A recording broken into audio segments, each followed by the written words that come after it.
Welcome back, everyone. Ready for another deep dive. Today we're taking a look at Anatomy of an Illness by Norman Cousins. A real classic. It really changed how we think about health and healing. You know, that whole mind-body connection. Yeah, definitely ahead of its time. So Cousins, he shares his own experience with overcoming, well, a really serious illness. Ankylosing spondylitis.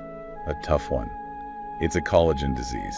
And he doesn't just stick with the usual medical treatments. He brings in things like laughter therapy and high doses of vitamin C. Right. And that's what's striking. I mean, the doctors give him this grim prognosis, but he doesn't just accept it. Oh no, not Cousins. He had some serious symptoms too. Couldn't move his limbs. Had a sedimentation rate of 115 Wow. nodules on his body. And the doctors, they're basically saying, don't get your hopes up. But he dives in, right? Starts researching, wants to know what caused this. He considers all sorts of things. Heavy metal poisoning, maybe? Yeah. From diesel exhaust on a trip to Moscow? I remember that part. And then there's the idea of adrenal exhaustion. Like his body was just worn down from stress. He even thinks back to this specific incident during that trip, stranded in the countryside, missing this important dinner. Oh, yeah. He wonders if the stress from that whole trip, you know, the late nights, the constant meetings, if that weakened his immune system. And while those were just theories, they show how proactive he was. He wanted to understand the why behind his illness. Exactly. He wasn't just going to lie there and let it happen. And that active mindset, well, it leads him to laughter therapy. His thinking was, if negative emotions can harm the body, then positive ones, like laughter, can heal it. Makes sense. So picture this. He sets up a projector in his hospital room, starts watching funny movies, Marx Brothers, candid camera. I can see him now. He even has people read humorous books to him, and guess what? He starts feeling better, less pain, better sleep. No way. Just from laughing. And here's the thing. His sedimentation rate, it started dropping by at least 5 points after each laugh. That's interesting. Not a huge drop, but still. A consistent one, though, so it suggests maybe there's something there. Now, alongside the laughter therapy, he becomes really interested in vitamin C. He noticed something. People with collagen diseases, their blood serum often has low levels of vitamin C. Interesting. His theory was maybe their bodies are using it all up, fighting the illness. So he decides to try something a little unconventional. Large, intravenous doses of vitamin C. That was controversial back then, wasn't it? Oh yeah, people worried about side effects. But he talks it over with his doctor, Dr. Hitzig, and they decide to go ahead, carefully of course, monitoring his progress. I bet. And he sees big improvements. He starts regaining mobility, the nodules shrink, his pain goes down. So does he credit it all to the laughter and the vitamin C? Or could something else be at play? Like, the placebo effect. Right. That's the big question. And it takes us to this fascinating phenomenon, the placebo effect. This idea that you can experience a positive outcome from a treatment, even if the treatment itself doesn't actually do anything. Just the belief is enough. The power of the mind, huh? And there's actually a lot of research backing this up.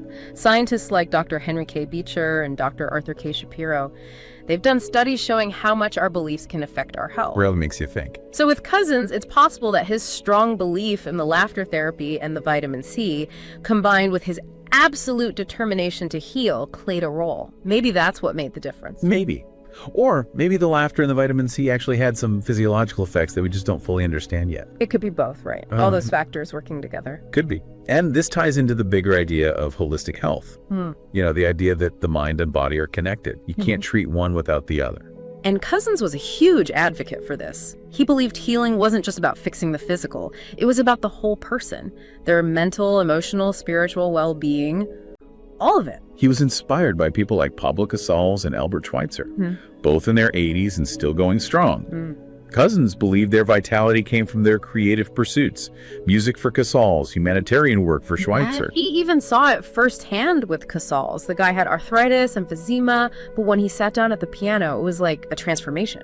Better posture, easier breathing, more dexterity in his fingers. Wow. Cousins believed those passions fueled their resilience, that positive emotions and creative expression can have a real impact on your health. Maybe they trigger those endorphins, the body's natural painkillers. Could be. But Cousins didn't stop there. He dug into the nature of pain itself. He learned a lot from Dr. Paul Brand, a surgeon who specialized in leprosy. Leprosy? Yeah.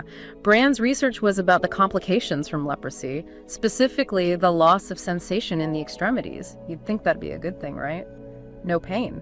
I guess so. But it actually led to all sorts of problems, untreated injuries, because these patients couldn't feel the pain signals telling them something was wrong. Oh, I see. So Brand realized pain isn't the enemy, it's a warning system. Like a smoke alarm. Exactly. It tells you something needs attention. And Cousins, going through his own experience and learning from Brand, he emphasized this idea. Understand pain. Don't just try to mask it. Figure out what's causing it. And Anatomy of an Illness wasn't just a personal story, it sparked a wider conversation about the mind-body connection, about how doctors approach healing. Yeah, it became a bestseller. People were talking about holistic health, about patients being more involved in their own recovery. And he got tons of letters from doctors. Many were really inspired by his story. Some even started incorporating his ideas into their practices. A real shift in thinking. Doctors recognizing that patients weren't just passive recipients of treatment. They had a role to play. And things like their attitude, their beliefs, their emotional well-being, those things mattered. They could impact the outcome. It really paved the way for the holistic health movement we see today. The idea of treating the whole person. Not just the disease. And even though some people remain skeptical, attributed his recovery to just the placebo effect, well, it still shows you the mind has power. It can influence healing. Absolutely. Cousins never claimed to have the miracle cure. He just wanted a more integrative approach, one that recognized the power of the mind alongside medical science. Makes sense. He wanted patients to be empowered, to ask questions, to do their own research, talk openly with their doctors, to be true partners in their care. He also got really interested in vitamin C, even collaborated with Linus Pauling, a Nobel laureate who was a big proponent of vitamin C. It's Linus Pauling, wow. Yeah, they, along with other researchers, started shedding light on what vitamin C does in the body, how it helps make collagen, supports the immune system, protects against oxidative stress. Cousins also dug deeper into pain management. He was worried about the over-reliance on painkillers. He thought we needed to focus on the root causes of pain, not just masking it. He even cautioned against the overuse of certain meds, like aspirin, especially for people with collagen diseases. He felt they could have negative side effects. Makes sense. He wanted us to be more mindful about pain, see it as a signal, not something to just shut down. And his exploration of all this, it even led to discussions about placebos in medicine. Placebos? Yeah. Like sugar pills? Yeah, well, not always sugar pills, but the idea is you give someone a treatment that doesn't actually have any medicinal properties, but they believe it does and they get better. I see. It's always been a bit controversial. On the one hand, it shows how powerful belief can be, the mind-body connection in action. On the other hand, there are ethical concerns. Deception, you know? Yeah, I can see that. But Cousins felt that placebos, when used ethically and responsibly, could be a valuable tool, especially in situations where reassurance and that strong patient-doctor relationship are key to healing. So, like, if the patient knows they're getting a placebo? Well, not necessarily. It's complicated. But his point was open communication is crucial. Even when using a placebo, the patient should be involved in the decision. I get it. No secrets. Exactly. Now, you might be thinking, okay, this is all interesting, but what does it have to do with me? I'm not facing a life-threatening illness. Well, Cousin's story has lessons for everyone.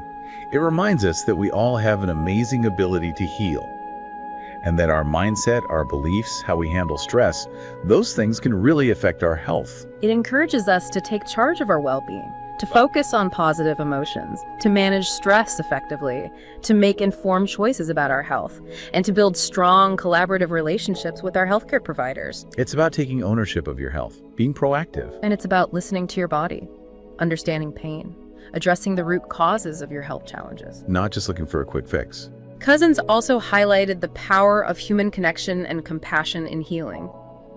He believed that a sense of community, love, and support could create a truly healing environment, one that goes beyond just the medical aspects of treatment. That makes sense. And while we've been talking about the positive influence of the mind, Cousins also recognized the negative side.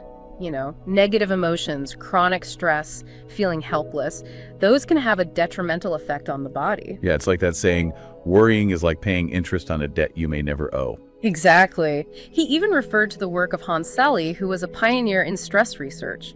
Sally called stress the rate of wear and tear in the human body. And his research showed how prolonged stress can actually lead to physical changes that increase your risk of illness. Wow, so managing stress, building resilience, finding ways to experience joy and contentment, those are crucial for well-being. not just nice to haves. Exactly. And that's where Cousins' emphasis on laughter, humor, joy, that becomes really important. He didn't see them as frivolous things. They were tools. Tools for fighting stress, boosting your immune system, and promoting healing. I like that. He also believed in the power of creativity, doing things that bring you joy, give you a sense of purpose, make you feel accomplished. He saw that as essential for mental and physical health.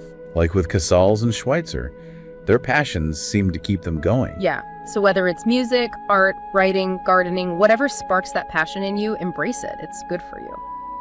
And this all leads back to another key point in anatomy of an illness: the patient-doctor relationship. The human connection. It's not just about finding a doctor who's technically skilled.